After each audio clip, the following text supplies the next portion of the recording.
Welcome to Illicit Liaisons, where each week we talk about the good, the bad, and the naughty of romance fiction. I am Jenna Hart, a romance author and an avid romance reader, and I'm also the owner of swoonworthyhea.com, an online community where people like me who love to read romance can come and connect and talk about their favorite books, their favorite authors. We've got groups you can participate in or start your own. You can even start your very own blog. If you haven't checked it out, please do. It's a brand new community, and I would love to have you there with us talking about romance fiction. Now, I do have a couple of quick announcements before I get on to today's episode, and the first does have to do with the swoonworthyhea.com blogs. Everything seems to be going without a hitch so far with them. When you start a blog over at Swoonworthy HEA, you first need to join as a member, and then through your profile, you have the option to start your very own blog, which is run on a WordPress site. There are several themes that you can choose. You can even monetize it.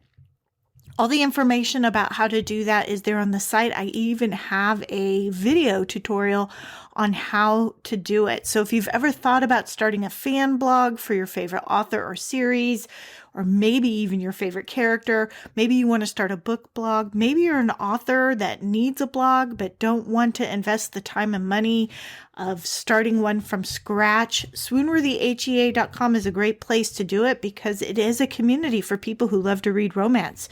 So what better place for a romance author to be? And again, you can visit swoonworthyhea.com to learn more all about that. Finally, I did want to announce that swoonworthyhea.com is hosting a romance author takeover on February 10th over on its Facebook page. There are 10 authors signed up already. I still have a couple of more slots available for any romance authors that want to join in. And basically, these authors have 30-minute slots where they can share about their books, but most authors also share a lot of fun tidbits. They ask you fun questions. Often they have freebies or giveaways. So if you're looking for your next book boyfriend, if you're interested in learning about new authors, I hope that you will come by. You can learn more by visiting the swoonworthyhea.com Facebook fan page, and you can get the link either through our website at swoonworthyhea.com or go to Facebook and type in swoonworthyhea and you will find our page through there. Just click on the event tab and you will get all the details. Now, of course, if you've never been to a takeover, they are a lot of fun. This one is running from 12 to 4 and then 6 to 10 on the 10th, but you do not need to be there for the whole time. You can pop in and pop out anytime that seems like it might be fun for you. You can engage with all the authors that have posted there, sign up for their giveaways, learn more about all the different authors that are there, and a whole lot more. So again, visit our Facebook page for more details. All right, now let's get on to the good stuff, which is talking about romance. Now, I actually have a video cast that I do related to writing romance called Write with Heart, and that's Heart, my name, H-A-R-T-E. And I was working on a video where I wanted to discuss the way that Jane Austen was able to have us go from thinking that Mr. Darcy was an arrogant jerk to have him become the ultimate romantic hero, not just in her book, but even 200 and something years later, he's sort of held up as a romantic hero icon. And during my research to create this video cast, I came across an article in which a young woman was writing about how Darcy really wasn't a romantic hero. He really wasn't a man that someone should covet. Now, of course, I was immediately offended because, come on, it's Mr. Darcy. But I went ahead and read the article, and I understood the arguments that she was trying to make, although I obviously had some pushback because in my mind, she was missing some of the important components of the book that suggested to us that Darcy wasn't just an arrogant jerk, that he was actually kind of shy. At least that's how I interpret him through the story, and actually was one of the issues I was going to talk about in the Write with Heart video on how this is revealed through the book. So as I was reading this and preparing for that particular episode, it got me thinking about our leading men that we love in our romantic books. I think kind of like we have all our favorite tropes that we enjoy. And I, of course, did a trope episode last week where I shared some of my favorite tropes and my not so favorite tropes. I think we also, as readers, gravitate towards certain types of romantic heroes. Now, I do want to say at this point, one thing that I've noticed, which in some ways is really good for women, but not necessarily great for romantic heroes, is that over the course of my reading romance, which I really started reading in the 90s, but I've read books that go back through the 80s. And if you read them, you will see shifts in attitudes and social norms and all sorts of things like that. And one of the things that comes through is that we have a greater diversity of women, as well as diversity in our romances in terms of race and ethnicity and LGBTQ. So we have all of that in there. What we don't really see as much is in our romantic heroes, particularly in heterosexual romance, where we can have a woman who is overweight. She can be short. She can have all sorts of things going on that are different from the heroines we used to read 20, 30 years ago. But for men, they pretty much have to be tall, handsome, and muscular. And other features have changed. I've read some books where maybe they had a physical disability. They certainly often have psychological stresses that are on them. But very rarely do you come across a romance where your hero is short and pudgy. Matter of fact, I don't know if it's out there. If there is a romance out there in which the romantic hero isn't tall and muscular, I'd like to know about it. I'd be curious. You don't even see many in which there is the beta male, obviously the opposite of the alpha male. And again, if you have one of those, I'd be really curious to read it. For the most part, many of our romantic leads have very specific traits and characteristics about them. And while they're not all the same, there are some variables. To my mind, most of them follow what Mr. Darcy has, which is the long way for me to say I thought today that I would talk about Mr. Darcy, what has made him so enduring and universal as a romantic hero. Now, if you haven't read Pride and Prejudice, if you haven't seen any of the movies of Pride and Prejudice, even if you have no interest in Pride and Prejudice, I'm going to encourage you to stick with the show because really I'm going to talk less about Mr. Darcy. Well, that's not true. We're going to talk about Mr. Darcy, but we're going to talk about him in a way that relates to the romances you read today, how he is endearing, how his archetype, if you will, continues in the romances that we read today. And I kind of wanted to talk about what those traits are in a Mr. Darcy. And when I'm done, I'll actually go ahead and give you some examples. There are many, many of them, many more than the books I've read. I mean, you've probably read books that have kind of a Darcy archetype in them that I haven't read. So the ones I'm going to give you are ones that I know because I've read them and know about them. But when I go through the traits of Mr. Darcy, I feel certain you're going to immediately be thinking of romantic heroes and books that you have read. Now, for those of you that haven't read or watched Pride and Prejudice, a very quick premise of this book actually comes from the first line of it, which is, it's a truth universally acknowledged that a single man in possession of a good fortune must be in want of a wife. So this book is really built around the idea of getting married. And back in Jane Austen's time, women really couldn't inherit. And the Bennet family has 5 daughters. And when Mr. Bennet dies, his daughters and his wife will have nothing. They will be at the mercy of the next male heir, which happens to be Mr. Collins, which is Mr. Bennet's nephew. And so when a rich young single man comes into this country area of England, of course, all the families with daughters there are looking to marry their daughter to this guy because marriage was an important component of women being secure. The way the society is set up is a woman needs to be married or be taken care of by a man. Now, this is something that Jane Austen makes fun of a lot in her books, but it is a reality of her time. So this book really starts with this idea that this young man, Mr. Bingley, is coming in, he's renting a house, and everybody with daughters wants to get to know him and marry their daughter to them. And of course, Mrs. Bennet is no different. Mrs. Bennet has an eldest daughter, Jane, who also happens to have the good fortune of being very beautiful. She's smart, but she's not outspoken. And then, of course, Jane has a next younger sister, Elizabeth, who is actually the heroine of our book, who Jane and her are very close, devoted sisters. But Elizabeth is a little bit outspoken and in many ways is willing to buck up against societal norms, even though oftentimes she does have to acknowledge that there are limitations for her.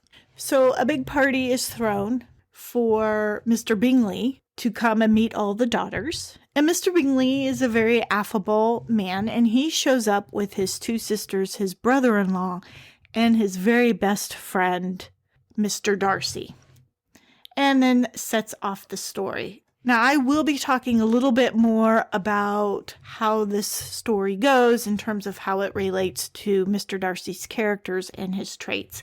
But what I told you I was going to do today was kind of go through what are the character traits or what is the situation that Darcy is in that has led for him to be kind of the enduring romantic hero, the archetype of a romantic hero. And the first one would be the billionaire trope. Now, Darcy is, of course, not a billionaire because this is like 200 years ago, but he is very rich.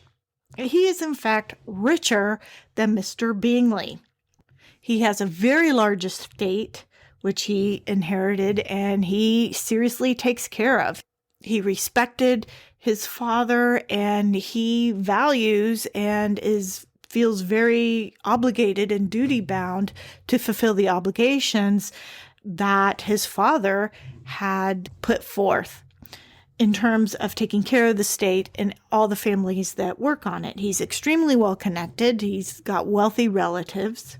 So the first big thing is kind of that trope of the billionaire. The second character trait that we see a lot in books today is the idea that he is arrogant and maybe even conceited, but arrogance is probably the main one. This book is called Pride and Prejudice, and he is the source of the pride. He is a prideful man. An interesting sort of aside for this book is there's a section in it in which Mary Bennet, who is the middle sister of this group of Bennet girls, talks about the distinction between pride and vanity. And she talks about that pride isn't necessarily bad, that it is okay for us to feel good about our accomplishments or our abilities. And vanity, though, is wanting other people to feel good about our accomplishment or our abilities. And that is really the difference. But that's kind of an aside. I do want to read a little segment about Darcy when we meet him in Pride and Prejudice. So at this point, they're at the party, and Mr. Bingley has walked in again with his sisters, who Jane Austen notes are very fashionably dressed. I mean, these are all rich people. And Mr. Hurst, which is one of Bingley's sister's husband, and then comes Mr. Darcy, and this is what is said. Mr. Darcy soon drew the attention of the room by his fine, tall person, handsome features, noble mien, and the report, which was in general circulation within 5 minutes after his entrance, of his having 10,000 a year. The gentlemen pronounced him to be a fine figure of a man. The ladies declared he was much handsomer than Mr. Bingley, and he was looked at with great admiration for about half the evening, till his manners gave a disgust which turned the tide of his popularity. For he was discovered to be proud, to be above his company, and above being pleased, and not all his large estate in Derbyshire could then save him from having a most forbidding, disagreeable countenance, and being unworthy to be compared with his friend. So here at first, people are pretty excited to meet him. He is richer than Bingley. He is handsomer than Bingley. So he obviously, for all these people looking to marry off their daughters, he goes to the head of the list, and that is until they get to meet him, and he is thought to be proud. They think he's looking down on them. And of course, Darcy isn't necessarily a friendly, outgoing sort of being like his friend Bingley is. Of course, Darcy actually makes this worse when he insults Elizabeth. At one point, Bingley tries to encourage Darcy to, mingle, socialize, have fun, loosen up, dance, and even suggests that Jane's sister Elizabeth would be a fine woman to dance with.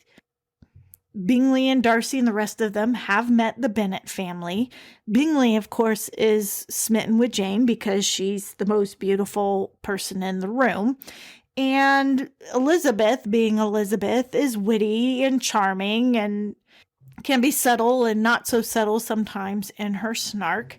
And while she's described as plainer than Jane, she's not necessarily not beautiful. So Bingley is encouraging his friend to dance with her, and maybe he's also thinking, if I'm nice to Jane's favorite sister, maybe she'll give me more attention. Who knows? That might be in there as well. But Darcy's response to this is to say, she is tolerable, but not handsome enough to tempt me, and I am in no humor at present to give consequence to young ladies who are slighted by other men. It's a pretty significant dig, and unfortunately for Darcy, Elizabeth overhears this.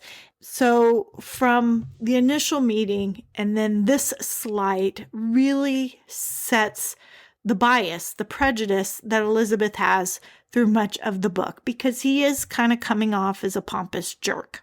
Now, this idea of Darcy's arrogance actually continues through the story because we meet Mr. Wickham, who is a soldier and knows Darcy, kind of grew up with Darcy, and tells stories about Darcy that basically confirm Elizabeth's idea that he is a prideful, conceited man. He even goes on to say that while Darcy can be generous, that he will give money to charity and that he will help the poor and tenants in his estate, that he really does it more out of obligation because of what his father done, but also because it makes him feel important. He does it out of vanity. He doesn't do it out of the goodness of his heart. He comes off extremely arrogant. And of course, we see that in a lot of romances today, kind of the cocky, conceited, arrogant, romantic hero. What is interesting to me about that aspect is I think in real life, there aren't very many women that would find that attractive in a man. And yet it is a very common trait in romances today. Okay, so let's go on to the next trait, which is that Darcy is a bit of an enigma. He doesn't talk a lot. And when he does, it's pretty short and concise and direct, sometimes biting. He's extremely aloof, particularly in settings in which there's a lot of people. And in many ways, that makes him appear like he's acting superior. He is definitely a man who understands his station in life and wants to behave according to the norms that are set there. He doesn't want to dishonor his family name or his father or anything like that. At the same time, he can be very kind. He's extremely loyal to Bingley, his friend. being an enigma leads kind of to the next trait that we often find in our leading men, is that they're misunderstood. And this is one area in terms of Mr. Darcy that I feel like some people really kind of miss. And I think one of the things that the people around Darcy don't really get, and I think some people may be missing reading, and certainly I felt like the girl that was saying Darcy is not a real catch missed, is the fact that I think he has like social anxiety, that he's shy. And while he definitely has pride, I think some of the other attributes that are attributed to him, like being conceited or arrogant, are because he's aloof and uncomfortable being in crowds, which can sometimes be thought to be because he's thinking he's better than them, when mostly he's just uncomfortable. And if you haven't read Pride and Prejudice or seen the movies, I do want to describe this scene, because this scene actually is important, and I think it really tells us a lot about Darcy that, again, I think people miss and therefore misunderstand him.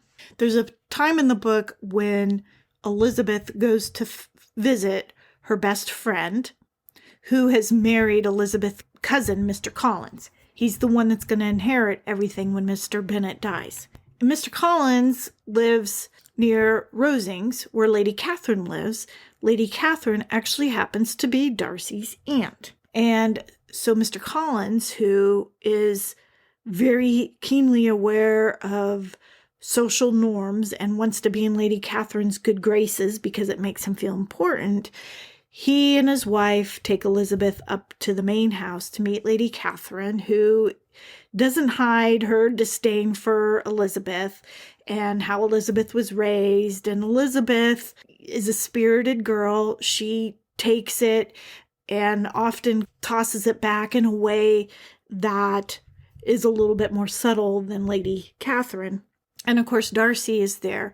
And remember, Elizabeth doesn't really think much of Darcy based on the impressions she got at the party. And then she actually has spent time with him again later. But during that time, she had already formed her impression of him. So all her interactions with him are sort of filtered through this idea that he is a pompous jerk. And her response actually to him is mostly to banter with him, and she often will be teasing at him. And so this is no different. This scene where they're at Lady Catherine's, and she's been kind of forced to play the piano, even though she's told them she's not very good at it. And he comes over to talk to her. She interprets that as he's coming to kind of hassle me or intimidate me. His cousin is also there, and they're having this conversation. And Elizabeth sort of calls him out about that first time that he came to the dance hall and met everybody, how he was kind of obnoxious about that. And his response was, well, I didn't really know anybody there. And her response is, again, to banter back like, well, yeah, and nobody can figure out how to meet somebody in a ballroom. Or she's sort of saying to him, like, that's a dumb excuse because there's certainly plenty of people there who would have introduced you to people. And then she says to him, he is a man of stature. So how is it that he would not know how to simply introduce himself? To that, Darcy says, I certainly do not have the talent which some people possess of conversing easily with those I have never seen before. I cannot catch their tone of conversation or appear interested in their concerns as I often see done. Now, if that isn't a confession of having social anxiety or feeling socially inept, I don't know what is. But in my mind, that explains much of Darcy's behavior, which is not to say that he isn't ever prideful or acting superior. But in my mind, this reasoning, this feeling uncomfortable in social situations, kind of explains a lot about him and shows that he's misunderstood.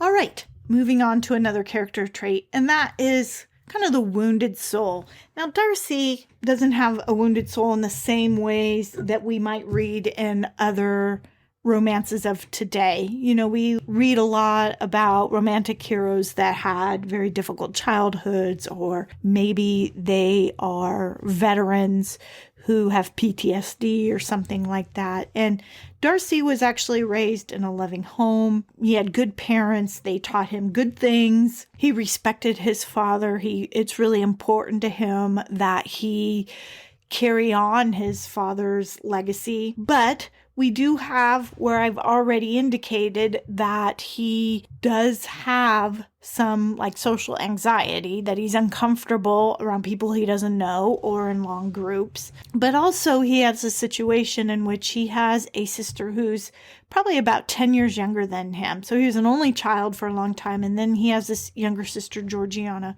who he loves very much and he dotes on. And after his father died, Darcy took over the estate and was taking care of all the aspects of it, which included taking care of the Wickhams. And Mr. Wickham, who I've mentioned before, is one of these people.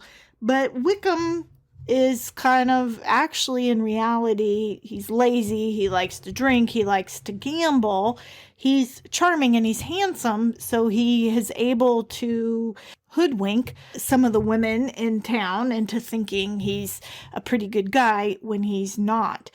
At one point this is in the history of Darcy and Wickham. Wickham is like, I'm not interested in doing any of this stuff. And Darcy gives him a bunch of money that he might have earned had he been on the estate, just to kind of go away and live his life. And of course, Wickham blows all that money and comes back for more. And Darcy is adamant that he's not going to do that. Now, of course, when Wickham retells this story to Elizabeth earlier, he doesn't really say it like this. He really depicts Darcy in a bad way. And of course, Elizabeth already thinks Darcy is an arrogant jerk, so she's accepting of Wickham's description of what went on. But what actually happened is when Darcy was cutting him off, Wickham went to Georgiana, which is Darcy's younger sister, who at the time is 15. And he essentially seduces her and, convinces her to run away. This would have been a big deal because, of course, they're unmarried. It would have been scandalous. And Darcy, while he's not an arrogant jerk, he is prideful of his family's name. And having his sister run off and having a scandal like this is not something that could happen. So, of course, he is able to fix it, but he hates Wickham and makes no bones about it. And, of course, Elizabeth at one point uses this against Darcy because she only knows Wickham's side and believes his side. And when Darcy does finally actually approach Elizabeth and tells her that he does care for her, he wants to marry her, he loves her ardently, she tosses out a couple of reasons why that is dumb, and one of which is everything that he did to Wickham. And this really is like a stab in his heart, because here she believes everything Wickham said about him, clearly doesn't know what Wickham had tried to do to him and to his sister Georgiana. And right at that moment, he doesn't say anything to Elizabeth, but he does later. He writes her a letter. So that is something that hangs with him in terms of something that hurt him. Another feature that Darcy-type characters have is a heart of gold. And a lot of times, even in Pride and Prejudice and in other books we read, it's not always immediately obvious. That sometimes it's revealed later that these men are really good men. There are hints of it early on that, because Elizabeth is prejudiced, is biased against Darcy, are kind of dismissed. Darcy is such a good friend to Bingley that he goes out into the country to help him deal with renting out an estate out there. When Bingley shows an interest in Jane Bennet, Darcy is there to kind of try and vet her and make sure that that's okay. But the thing is that Darcy interprets Jane's lack of enthusiasm for Bingley as a lack of interest, which is wrong. But that's how he interprets it. And he wants his friend to be happy. And so he essentially persuades Bingley not to pursue Jane. And in fact, Bingley leaves the country early to head back to London. Now, of course, for Elizabeth, when she hears about this, which is at Rosings when they're at the Aunt Catherine's house, that is his biggest slight. So he's insulted her. She's heard what he did to Wickham, or she believes Wickham's side of what Darcy did to Wickham. But Darcy's probably greatest bad deed was when he separated Jane and Bingley, because Jane was in love with Bingley. So Darcy essentially broke her sister's heart. And for that, Elizabeth would never forgive. But of course, in Darcy's side, he was being a good friend to Bingley. He's kind to his aunt and his cousins. He spoils his sister just as his parents had spoiled him.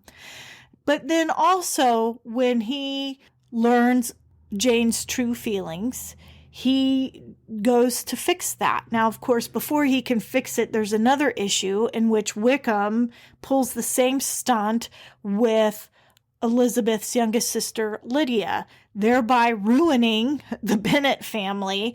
And Bingley wouldn't be able to marry Jane in that case. And of course, Darcy, by this time, Darcy and Elizabeth are actually kind of getting along. But with something as scandalous as Lydia running off with Wickham, that is something that Bingley can't overcome. It's not even something Darcy can overcome, that social norms dictate that is not possible. And this is a situation in which that's a social conflict that gets in the way of their happily ever after. In fact, it's pretty much the black moment of the book. Now, again, today you might say, what's the big deal? But we have to remember the time that this was set up in. In a story today, you can still have issues in which there are social norms that are getting in the way of two people being together. But in terms of Darcy's Heart of Gold, he fixes that as well. Which brings us to the final thing, and that is he is desperately in love with Elizabeth.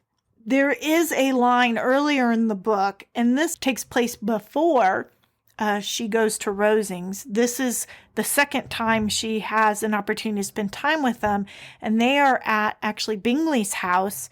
Jane had gone there for lunch and had fallen ill, so they were taking care of her, and Elizabeth went to the house to help out as well, and they're there for a while. And so during that time, she's able to spend more time with Darcy. And again, she's looking at all this through the filter of he's kind of a jerk. So she's often sort of poking at him and making fun of him. She also feels the same way about everyone else that is there. She's quite outspoken and she's spirited. She's her own woman. And there's a line in there where Darcy is finding all this quite intriguing, and the line says, Darcy had never been so bewitched by any woman as he was with her. He really believed that were it not for the inferiority of her connections, he should be in some danger. So at this point in the book, he is intrigued by her, but he's recognizing that in terms of having a good match marriage-wise, she would not be a good one. And again, that sounds really harsh, I know, but again, you put it in the context of the time that they are living in. At one point, and this is at Rosings when they're visiting Aunt Catherine, and she's been dealing with Aunt Catherine and being her own spirited self, he decides, you know what, I don't care if her connections are bad or if people are going to think she's beneath me. He loves her. He wants to be with her. So he hunts her down at Mr. Collins and his wife's cottage and goes into this proposal, which he starts out with, you must allow me to tell you how ardently I admire and love you. So that's a pretty good start for a guy who has some social skill issues. The unfortunate thing for him is he also goes into the fact that her family is beneath him and they're kind of nuts, which they are. Elizabeth is not having any of that. So first of all, he's insulting her again, which she tells him about, and he kind of acknowledges that and asks if that's the only reason she's going to turn him down. And she's like, no, you've also were kind of mean to my friend Wickham. And of course, that's to Darcy a wound for him. And then she tells him, of course, if he was the last person in the world, she wouldn't marry him because of what he did to separate Jane and Bingley. But as we already said, Mr. Darcy does end up fixing all of that. But in terms of the tide changing for us, the reader, who is pretty much seeing Darcy through Elizabeth's eyes, and Elizabeth seeing him differently, really happens after this proposal, when he actually gets kind of miffed at her accusations, because he might be prideful, but deep down he's a good person. And when you're a good person and someone is telling you you're a rotten person, that hurts and you want to defend yourself. So he does. He does it by writing her a letter, and he outlines all the reasons why he separated Bingley and Jane. And it wasn't because he felt Jane was beneath Bingley. It was because he didn't think Jane was very interested in Bingley. So maybe he got that wrong. He admits he got that wrong. And then he goes in to tell exactly what happened with Wickham and him. And for Darcy actually to admit to all this, to say all this, is sort of a big deal, because again, he is very cognizant of how his family and how he is looked upon, and having this story get out about what Wickham did to Georgiana, it wouldn't be good for him and his reputation. He doesn't want that out there. He's very protective of Georgiana, but he tells Elizabeth this, which to my mind is a sign of how much he loves her. He wants Elizabeth to respect him, essentially. So he tells her all this, and it is after that we start to see Elizabeth's attitudes change, that her recognizing that maybe she has misunderstood him. So later, when she ends up at Pemberley, she's traveling with her aunt and uncle, and they end up at Pemberley, and she's actually really kind of nervous about that. She knows that's his home. She's told he's not there, but of course then he shows up. And at that point, she is looking at him in a different light. And they're actually getting along. It looks like things are going to happen for them. And then we get the letter that Wickham has run off with Lydia, which is our black moment, because now Darcy can't be with her again because social constraints don't really allow that. But Darcy, he loves her, he wants to be with her, and he does what he has to do to make it right, which means he gets Wickham to marry Lydia. He gives him enough money, and he arranges a place to be in the military. He brings Bingley back so that he can court and then marry Jane, and all is well. And he does this all because he loves Elizabeth. And in fact, in the book, once Bingley has come back and he and Jane are engaged and they've gone for a walk, and Darcy and Elizabeth are kind of their chaperones on this walk. Elizabeth isn't supposed to know that Darcy has done all this stuff in the background to fix things with Wickham and Lydia and all that. But she does know, and she just cannot stand not being able to thank him. So she does tell him that she knows and thanks him profusely for her and her family. She says her family doesn't know what he did, that she understands it was a secret he wanted to keep. So she's kept the secret for him, but she has to thank him. And he basically says, that's fine. I'm glad if your family would be thankful. But basically, he just did it for her. And he says, as much as I respect them, I believe I thought only of you. So everything he did was just because he loved her and thought of her. That's one of those swoon-worthy lines. So a quick recap here. We've got a very rich man who initially comes off arrogant. He's kind of mysterious, an enigma, and he's also very much misunderstood. He's kind of wounded, or he has sort of a psychological issue that he's having to grapple with. But deep down, he has a heart of gold, and he's desperately in love with the woman. Okay, so those are all our Darcy-like characteristics. So what characters in modern fiction fit that bill? I have a list of a couple here. Like I said, you might have some more as well. The first one that comes to mind is Edward Cullen from the Twilight series. He's definitely rich. He definitely has come off kind of standoffish and arrogant. He is an enigma because clearly he's a vampire and nobody needs to know he's a vampire. And he's also very much misunderstood. Deep down, he's good. He's also a wounded soul. He's a guy who believes that he doesn't have a soul. He doesn't think he's good. He also has a heart of gold, and of course he's desperately in love with Bella. Another character I would put in a Darcy type role would be Rourke from J.D. Robb's In Death series. He is a bazillionaire. He does very much come off arrogant, but he too is an enigma. He goes by one name, and he has basically hidden his past. And while Eve knows about his past now, it's only because he's told her some of it. It's not something that she's going to pull up on any computer or anything. And to a certain extent, he's misunderstood, particularly in the early books when he and Eve are getting together. He is wounded. He had a terrible, terrible childhood, but he does have a heart of gold. Rourke is very generous with his time and money. And of course, he's desperately in love with Eve. Now, I recently saw Gabriel's Inferno, and I haven't read the book, so any comparisons I'm making to him have to do with the movie I saw over on Passion Flix. But I found Gabriel to be very much in the Darcy-like vein. I don't know that he's a billionaire, but he's rich. He inherited money from his birth father. He does come off in the movie very kind of arrogant and conceited. He's kind of a jerk, particularly to Julia.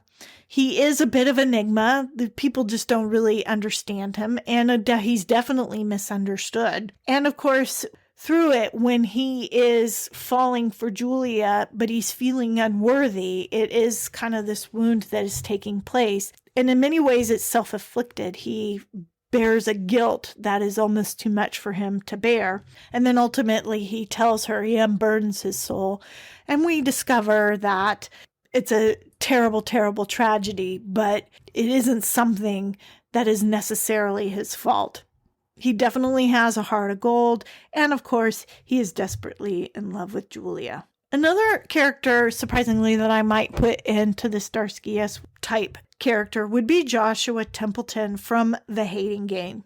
Now, he's not necessarily rich, but he does come from an affluent family who are all doctors. His brother's a doctor. He was expected to be a doctor, and he's sort of the black sheep of the family because he didn't become a doctor.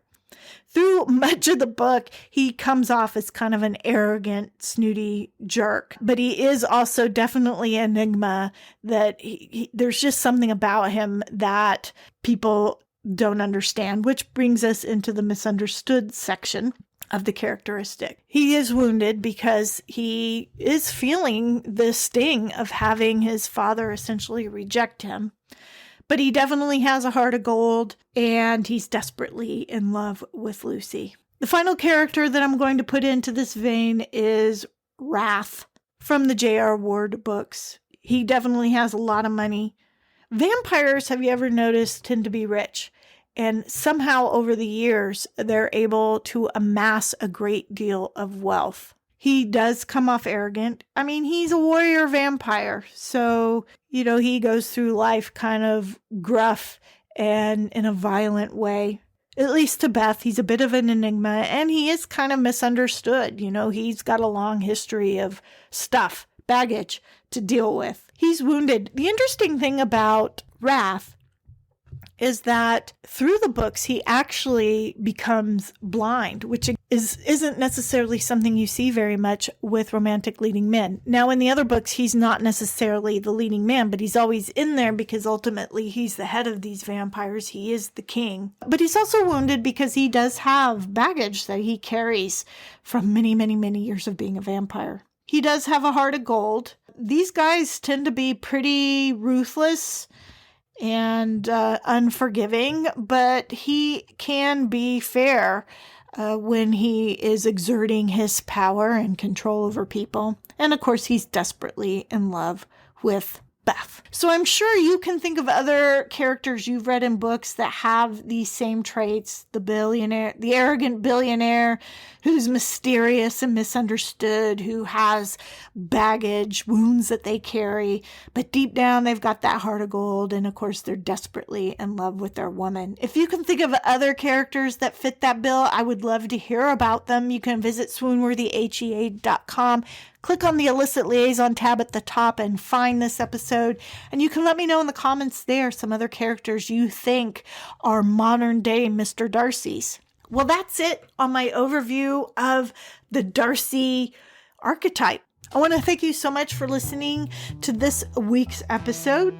I hope that you're enjoying Illicit Liaisons. My goal over the next few weeks is to start having guests on the show, talking to authors and readers about romance books. In the meantime, it's just you and me talking about cool stuff in romance. And of course, we can continue the conversation over at swoonworthyhea.com, the online community for people who love to read romance. Until next time, this is Jenna Hart wishing you peace, love, and happily ever after.